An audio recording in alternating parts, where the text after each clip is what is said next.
दोस्तों, कहानी की शुरुआत होती है डैनी नाम की एक लड़की को दिखाते हुए, जो कि मिशेल नाम के एक अमीर बिजनेसमैन के ऑफिस में सेक्रेटरी की जॉब करती थी। डैनी दिखने में काफी सिंपल सी होती है और अपने काम को बहुत ही अच्छी तरह से करती है। यहाँ तक कि उसके काम से मिशेल भी काफी ज्यादा इम्प्रेस होता है। अब एक दिन मिशेल डैनी को अपने रूम में बुलाता है और उसे एक प्रोजेक्ट देते हुए कहता है कि उसे कल तक इस प्रोजेक्ट को किसी भी हाल में पूरा करना है और इस प्रोजेक्ट को पूरा करने के लिए उसे मिशेल के घर में आज रात को रुकना पड़ेगा। डैनी को मिशेल की यह बात काफी अजीब लगती है, पर मिशेल उसे समझाते हुए कहता है कि घर में उसकी पत्नी अनीता भी मौजूद है, जो डैनी को अच्छी तरह से जानती है क्योंकि ये दोनों सालों पहले एक साथ काम किया करती थी। इसलिए अनीता को भी डैनी के घर में आने से कोई एतराज नहीं होगा। मिशेल की बात सुनकर डैनी उसके घर जाने के लिए राजी हो जाती है और फिर दोनों कार में बैठकर डैनी के घर चले जाते हैं क्योंकि उसे अपने घर से कुछ कपड़े लेने थे।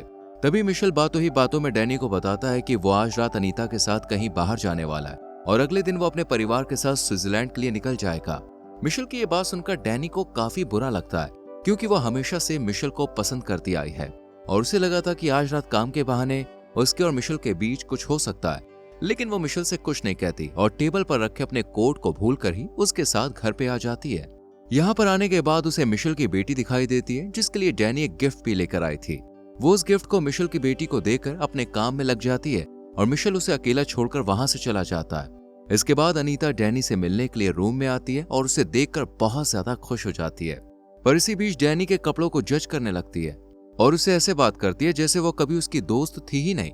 फिर अनीता डैनी को लेकर अपने रूम में आती है और उसे पहनने के लिए अपने कुछ कपड़े देते हुए कहती है कि वो मिशेल और अपनी बेटी के साथ बाहर जा रही है। इधर डैनी बिना रुके अपने प्रोजेक्ट को पूरा करने में लगी रहती है और फिर थक कर वहीं सो जाती है। वो हमेशा मिशेल के करीब आने के सपने देखा करती थी, मगर इस बार वो सपने में मिशेल को उसके साथ जबरदस्ती करते हुए देखती है। तभी अनीता और मिशेल के घर वापस आने से उसकी आंख खुल जाती है, पर वो इन्हें इग्नोर करके दोबारा वहीं सो जाती है। सुबह जब उसकी आंख खुलती है तब वो मिशेल को अपने सामने देखती है, जो उसे नींद से जगा रहा था। फिर डैनी उठकर नहाने के लिए बाथरूम में चली जाती है और ऐसे एक्टिंग करती है जैसे वो मिशेल की पत्नी हो।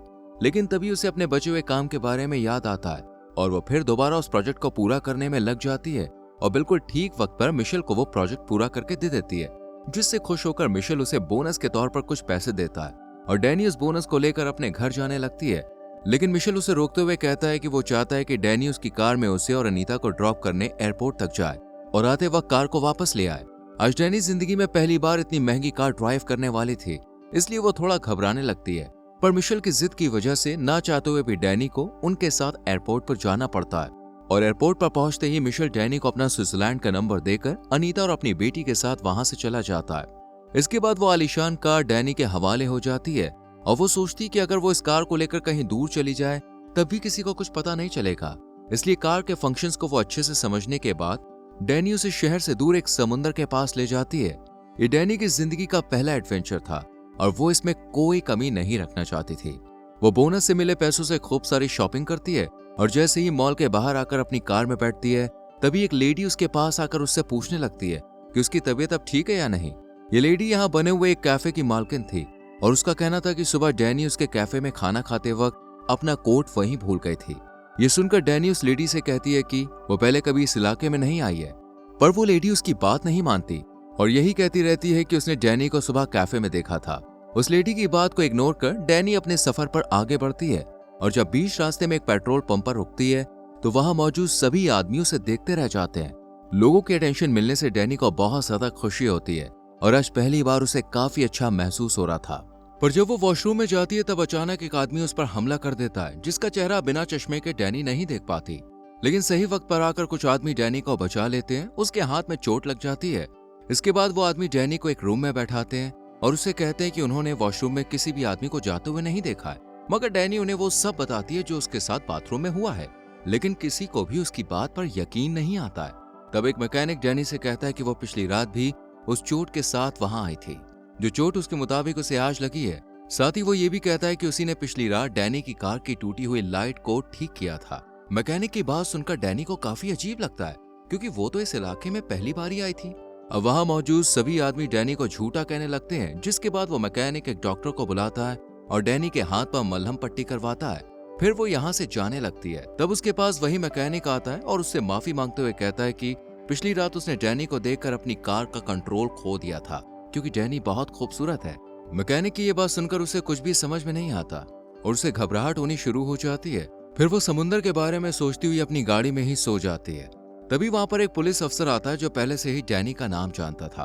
वो डैनी से कार की टूटी हुई लाइट के बारे में पूछता है और उसके हाथ पर लगी चोट को देखकर उसे उस होटल तक पहुंचाने का फैसला करता है जिस होटल में उसके मुताबिक डैनी रुकी हुई है। डैनी को कुछ भी समझ में नहीं आता कि आखिर उसके साथ ये सब क्या हो रहा है और वो अनजान पुलिस अफसर कैसे उसका नाम जानता है। यही सब सोचते हुए डैनी अब उस होटल में पहुंच जाती है और वहां रिसेप्शनिस्ट के पास जाकर उससे पूछने लगती है कि क्या कल रात वो इस होटल में रुकी थी। रिसेप्शनिस्ट रिकॉर्ड्स को चेक करने के बाद उसे बताती है कि हाँ, कल रात वो इसी होटल में थी। ये सुनकर डैनी परेशान होकर होटल से बाहर निकल आती है। तभी उसके पास जॉर्ज नाम का एक आदमी आता है और उससे कहता है कि वो जानता है कि ये गाड़ी डैनी की नहीं है। साथ ही वो डैनी से ऐसे बात करता है जैसे उसे काफी टाइम से जानता हो। इसके बाद डैनी उस होटल में दोबारा वापस आ जाती है क्योंकि उसे लगता है कि शायद हो सकता है कि वो पिछली रात यहाँ पे आई हो और वो भूल गई हो। जॉर्ज भी उसके पीछे पीछे उसके कमरे में आ जाता है। हालांकि डैनी उसे कमरे से बाहर जाने को कहती है लेकिन वो कमरे से बाहर नहीं जाता। फिर डैनी उसे अपने साथ हुए सभी इंसिडेंट्स के बारे में बताने लगती है।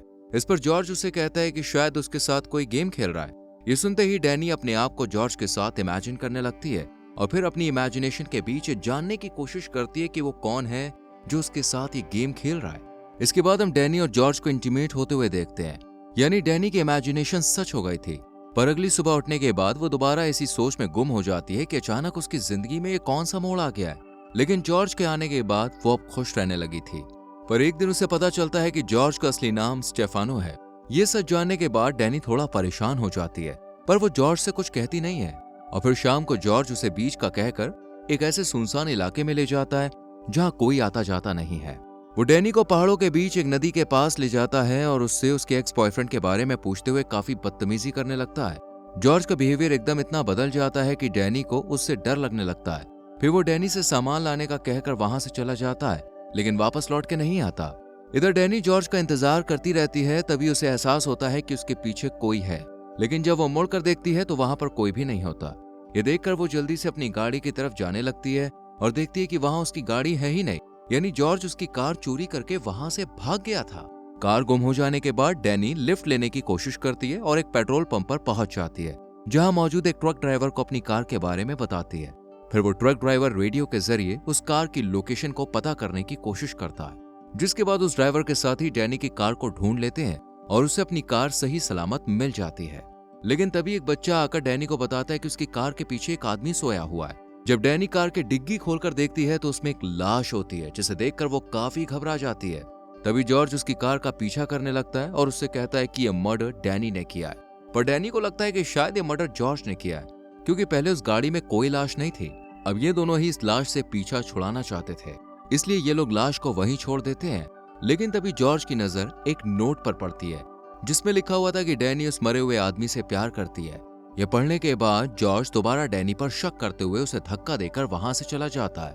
हालांकि डैनी इन सब बातों से बिल्कुल अनजान थी। वहीं दूसरी तरफ हम एक अनजान आदमी को जॉर्ज पर हमला करते हुए देखते हैं, जो कोई और नहीं बल्कि मिशेल ही था। इधर डैनी अनीता को कॉल करके बताती है कि उसने किसी का मर्डर कर दिया है। तब अनीता उसे अपने एक दोस्त के घर पर जाने को कहती है और जब डैनी उस घर में जाती है तब उसे अपना वही कोट मिल जाता है जिसे वो अपने घर में भूल आई थी। डैनी अब समझ जाती है कि किसी ने उसे फंसाने के लिए यह पूरा प्लान बनाया है। पहले उस आदमी ने एक लड़की को उन लोगों के सामने भेजा जिन लोगों के सामने डैनी जाने वाली थी। उस लड़की के हाथ में चोट लगी हुई थी, इसलिए बाथरूम में डैनी पर हमला करके उसे भी चोट पहुंचाई गई। इसी दौरान डैनी के सामने मिशेल आ जाता है और उसे सच्चाई बताते हुए कहता है कि अनीता का एक आदमी के साथ अफेयर था जिसे अनीता ने मार दिया क्योंकि वो आदमी उसे ब्लैकमेल कर रहा था। मिशेल अनीता को डिवोर्स नहीं देना चाहता था, इसलिए उसने एक रात के लिए डैनी को अपने घर बुलाया और खुद उस आदमी को मारने के लिए पेरिस चला गया। उसी रात अनीता मिशेल के पास चली गई और मिशेल ने उसे डैनी के भेस में हाथ में बंधी एक पट्टी के साथ अलग अलग लोगों के सामने जाने के लिए कहा ताकि लोग उसे याद रखें। वहीं मिशेल ने डैनी को ये यकीन दिलाया कि अनीता घर में ही मौजूद है और पूरा खेल रचने के बाद अब बस मिशेल डैनी को जहर देकर दुनिया के सामने ये दिखाना चाहता था कि उसने अपने बॉयफ्रेंड का कत्ल करके खुद अपनी जान ले ली। पर डैनी अनजाने में उसी रास्ते पर चली गई जहां अनीता गई थी और पूरा प्लान बिगड़ गया। इसलिए मिशेल ने उस लाश को डैनी की गाड़ी में छुपा दिया था ताकि सारा इल्जाम उस पर आ जाए। ये सब जानने के बाद डैनी जल्दी से एक बंदूक उठाकर मिशेल को शूट कर देती है और ये सोचकर राहत महसूस करती है कि वो पागल नहीं है और उसने किसी को नहीं मारा और समुंदर को देखने के लिए निकल जाती है। और इसी के साथ ये मूवी खत्म हो जाती है। दोस्तों, अगर आपको इस मूवी का लिंक चाहिए तो हमारे टेलीग्राम चैनल को ज्वाइन कीजिए, जिसका लिंक आपको डिस्क्रिप्शन में मिल जाएगा। वीडियो को लाइक और शेयर करके चैनल को सब्सक्राइब करें और बेल आइकॉन प्रेस करें, जिससे आपसे आने वाली वीडियोस मिस ना हो। मिलते हैं आपसे अगली वीडियो में। Till then, bye bye, take care.